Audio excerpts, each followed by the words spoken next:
Mari kita lihat indikasi kebangkitan PKI saudara yang ada di Indonesia ini.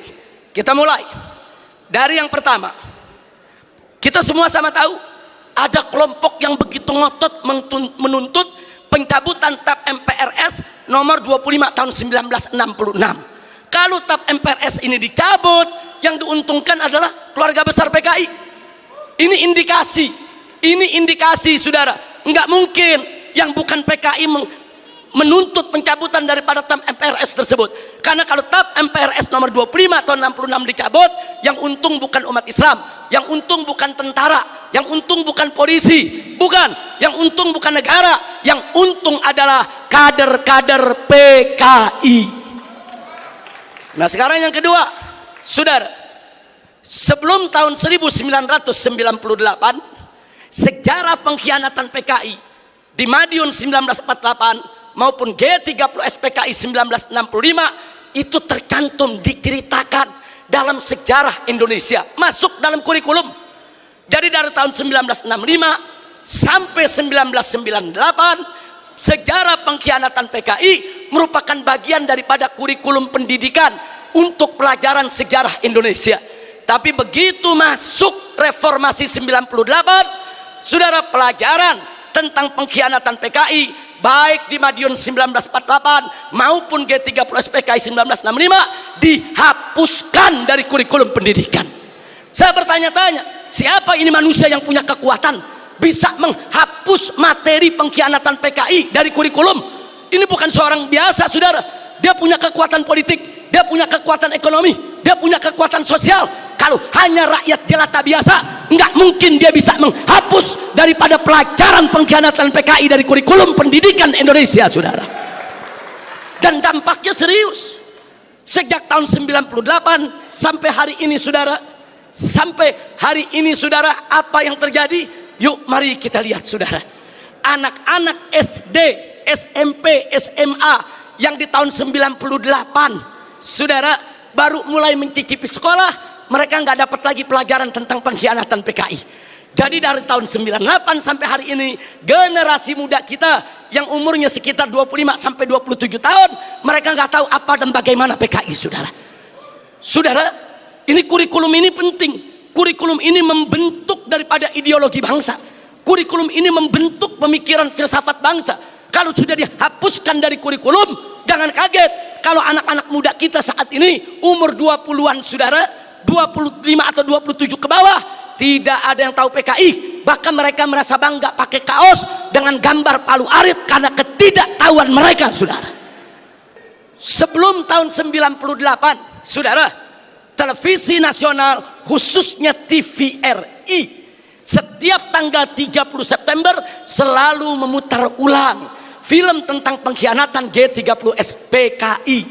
Hingga dari Sabang sampai Merauke, dari gunung sampai ke lembah, orang di kampung-kampung nonton film tersebut, saudara. Mereka tahu betapa biadabnya PKI, betapa zalimnya PKI, betapa pengkhianatan yang dilakukan oleh PKI. Tapi sayang sejuta sayang, setelah reformasi tahun 98 tidak ada satupun stasiun televisi sampai hari ini yang berani menayangkan kembali daripada film pengkhianatan G30S PKI, saudara. Ada apa? Siapa itu orang yang bisa nakut-nakuti televisi?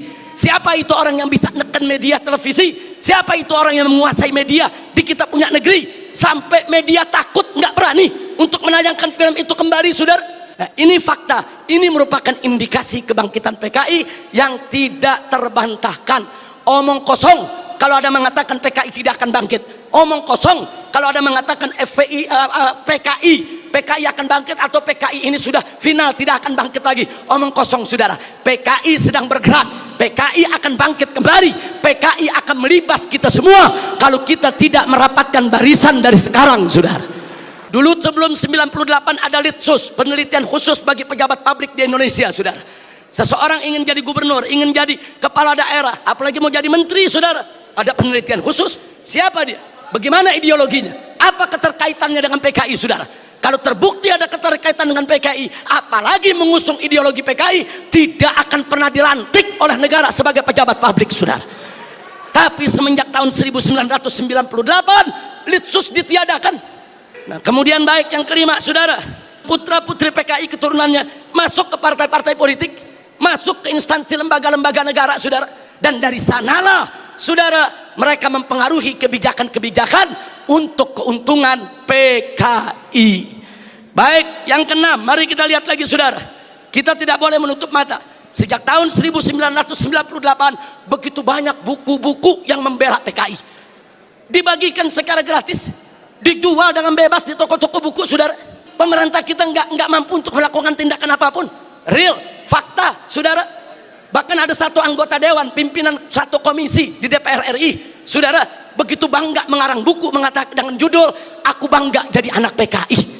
Nggak sampai di situ, bahkan dia karang buku lagi dengan judul "Anak PKI Masuk Parlemen", seolah-olah dia ingin meledek semua yang anti PKI.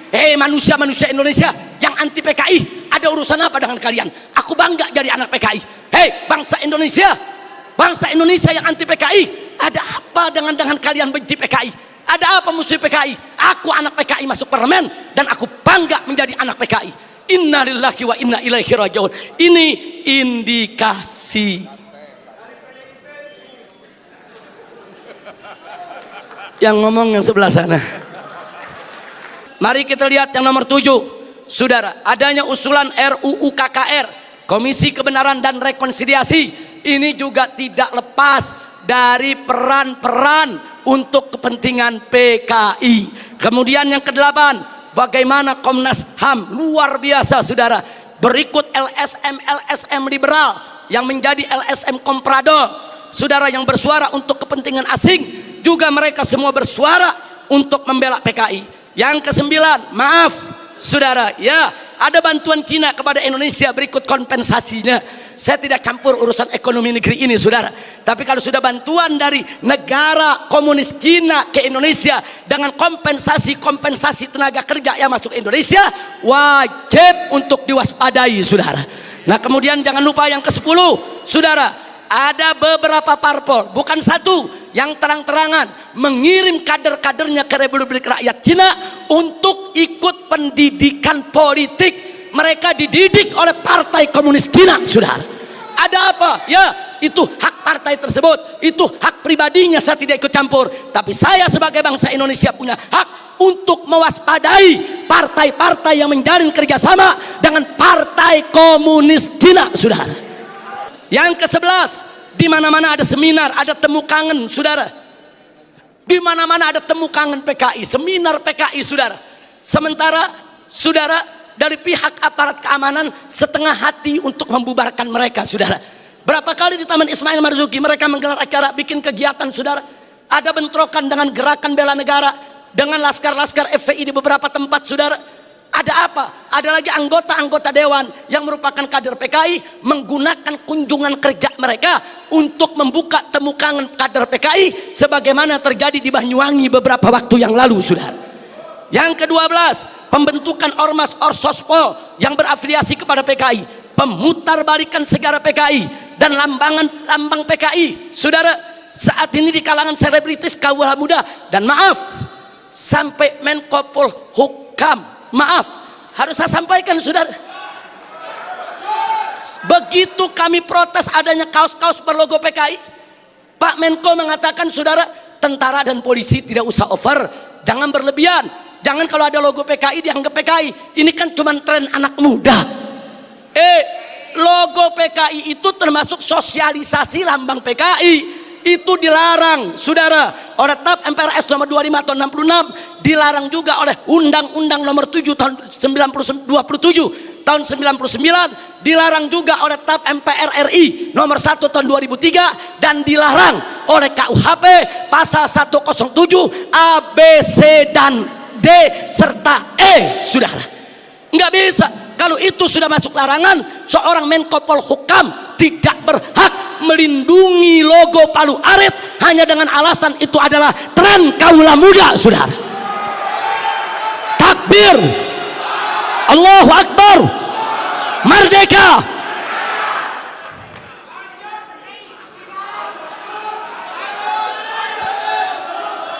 Baik, yang ke-15, saudara. Belum lama ini, saudara, ada usulan konyol penghapusan kolom agama dari KTP, saudara.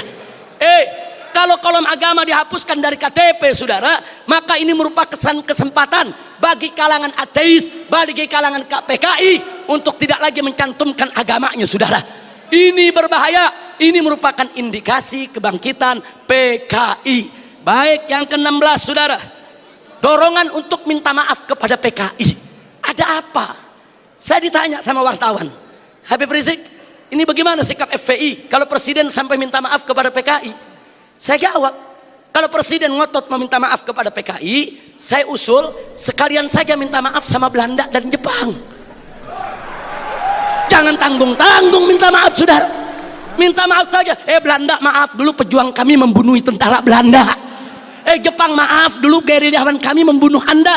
Minta saja sekalian maaf kepada Belanda dan Jepang, saudara. Belanda dan Jepang itu penjahat, saudara. Sebagaimana PKI, bukan kita yang minta maaf kepada Belanda dan Jepang, bukan kita yang minta maaf kepada PKI. PKI yang harus minta maaf kepada bangsa Indonesia, saudara. Takbir. Baik, kemudian berikut yang ke-17, saudara. Maaf, sekarang ini ada jargon revolusi mental. PDIP juga. Kalau yang dimaksud revolusi mental adalah revolusi akhlak, revolusi moral, revolusi budi pekerti, dari tidak baik menjadi baik, tentu kami dari FPI akan sangat-sangat mendukung. Tapi kalau yang dimaksud revolusi mental adalah membebaskan jiwa dari ikatan agama, membebaskan jiwa daripada aturan hukum Tuhan, sebagaimana yang pernah disuarakan oleh Karl Marx, sebagaimana di tahun 50-an pernah dikampanyekan oleh PKI. Ini jargon PKI dulu, saudara. Nah, kalau itu yang dimaksud, kami menolak istilah revolusi mental kalau hanya memberikan kesempatan kepada PKI untuk bangkit, ya kawan. 19, saudara, saat ini di beberapa karnaval, bagaimana tokoh-tokoh PKI, saudara, seperti Aidit, seperti Nyoto, saudara, itu dibawa-bawa, diusung-usung. Bahkan dalam karnaval peringatan HUT RI di Madura, saudara, di Sumatera Barat, kemudian di Jawa Timur. Ada apa kalau ini bukan indikasi kebangkitan mereka? Dan yang ke-19, saudara, maaf, beberapa waktu yang lalu juga ada simposium di Arya Duta, saudara. Ya, tujuan pemerintah baik, dimonopoli oleh pemerintah, bagus tujuannya, saudara. Tapi sayang sejuta sayang, saudara, ternyata simposium tersebut, saudara, hanya menguntungkan kader-kader PKI ketimbang kader-kader bangsa Indonesia sendiri, saudara. Nah, karena itu, saudara, yang terakhir, yang ke-20, saudara, Ada jenderal PKI. yang terakhir, saya sedih, kecewa bercampur marah begitu saya saksikan di ELC, saudara, Indonesia Lawyer Club, di salah satu sebuah stasiun televisi, saudara, ada tokoh yang mengatakan kalau PKI itu hanya korban. Kalau PKI itu korban, penjahatnya siapa? Kalau PKI korban, berarti penjahatnya NU, penjahatnya Banser, penjahatnya Masumi, penjahatnya tentara, penjahatnya Polri, penjahatnya negara, saudara. Nah, maka itu, saudara, ya kalau korbannya PKI, berarti penjahatnya Nahdlatul Ulama NU, berarti penjahatnya Muhammadiyah. Enaknya, saudara, umat Islam ini dianggap semua sebagai pelaku kejahatan. Ini kita tidak terima. Kepadang Persatuan, kalau ingin simpatik kepada PKI itu urusanmu, tapi jangan coba-coba mengatakan mereka korban. Itu akan menyinggung perasaan jutaan umat Islam di Indonesia. Baik, saudara, saya di sini tidak mau sebentar karena waktu sudah sebentar. Implikasi saya lewatkan dulu. Usulan FPI untuk simposium ini. Ayo kita kembali kepada Pancasila dan Undang-Undang Dasar 1945 yang asli, yang dijiwai Piagam Jakarta sebagaimana amanat Dekret Presiden 5 Juli tahun 1959. Takbir, merdeka. Yang kedua, tolak segala perbuatan dan pemahaman ideologi yang bertentangan dengan nilai luhur ketuhanan yang Maha Esa sebagai jiwa daripada Pancasila. apapun ideologi, pemahaman dan perbuatan yang bertentangan dengan nilai luhur ketuhanan Yang Maha Esa harus kita tolak, saudara. Termasuk pemahaman PKI, komunisme, ateisme, kemudian Leninisme, Marxisme, termasuk segala kemunkaran dan kemaksiatan yang bisa mengundang kemurkaan Allah sehingga bisa terjadi, yaitu malapetaka dan musibah di negeri kita. Yang ketiga, tegakkan dan laksanakan TAP MPRS nomor 25 tahun 66, Undang-Undang nomor 27 tahun 99, TAP MPRI nomor 1 tahun 2003, dan KUHP pasal 107A sampai E. Karena itu kita serukan TNI dan Polri jangan pernah ragu. Anda semua punya payung hukum untuk menindak, menutup, membubarkan setiap kegiatan PKI di seluruh wilayah NKRI ini, saudara. Kemudian yang keempat, ada 5 poin, saudara. Tolak formalisasi rekonsiliasi dengan PKI. Saudara, saya punya cerita. Di tahun yang lalu, 16 Agustus tahun 2015, kami Ormas Islam itu melakukan long march yang diikuti oleh ratusan ribu umat Islam dari Senayan, Sudirman, Tamrin sampai ke Istana. Kenapa kami gelar itu parade tauhid, saudara, dengan ratusan ribu umat Islam? Karena kami dengar dari sumber yang sangat terpercaya bahwa Presiden, saudara, berencana untuk memasukkan, saudara, item permohonan maaf kepada PKI di dalam pidato kenegaraannya. Kita melakukan demo-demo kecil dan puncaknya yaitu tanggal 16 Agustus 2015, saudara.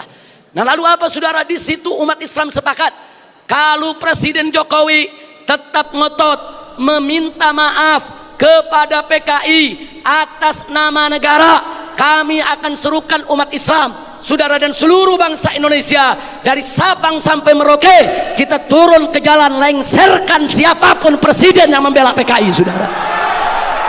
Takbir, merdeka. Nah, kenapa kami tolak formalisasi rekonsiliasi dengan PKI? Karena akan membuka luka lama sejarah dan bisa membuka pintu fitnah yang berbahaya. Yang ingin saya berbagi cerita, saya diundang oleh Menko Polhukam di rumahnya. Kami diajak dialog soal PKI. Saya tanyakan langsung kepada beliau, apa betul Presiden tetap akan minta maaf kepada PKI? Beliau saat itu memberikan jaminan, Habib, Presiden tidak akan minta maaf kepada PKI. Kalau sampai saya menyetujui itu, beliau tunjuk pengawalnya di sebelah Kopassus. Ini anak buah saya, Kopassus akan tembak kepala saya. Nah, terus saya tanya lagi, saudara, kepada beliau, baik, tapi saya dengar Anda dapat tugas khusus dari Presiden untuk mencari formulasi rekonsiliasi nasional berkaitan dengan PKI. Nah, beliau jawab betul. Jadi beliau tidak menafi, saudara, betul. Saya dapat tugas bagaimana mencari formulasi rekonsiliasi kita dengan PKI. Baik, saya tanya, itu maksud rekonsiliasi itu apa, Pak? Tujuannya apa? Apa tujuannya? Oh, dikatakan supaya tidak ada dendam di antara kita, supaya kita hidup damai. Oh, kita tolak, saudara. Tidak perlu rekonsiliasi yang formal. Sebab, saudara, rekonsiliasi secara alami telah berjalan di tengah masyarakat antara PKI dengan bangsa Indonesia, saudara. Artinya hari ini seluruh kader-kader PKI, keturunan PKI sudah mendapatkan hak sosialnya, hak sipilnya, hak budayanya, hak politiknya, hak ekonominya. Mereka minta apa lagi? Mereka jadi pejabat bisa, jadi pengusaha bisa. Mereka udah nggak diganggu oleh umat Islam, saudara.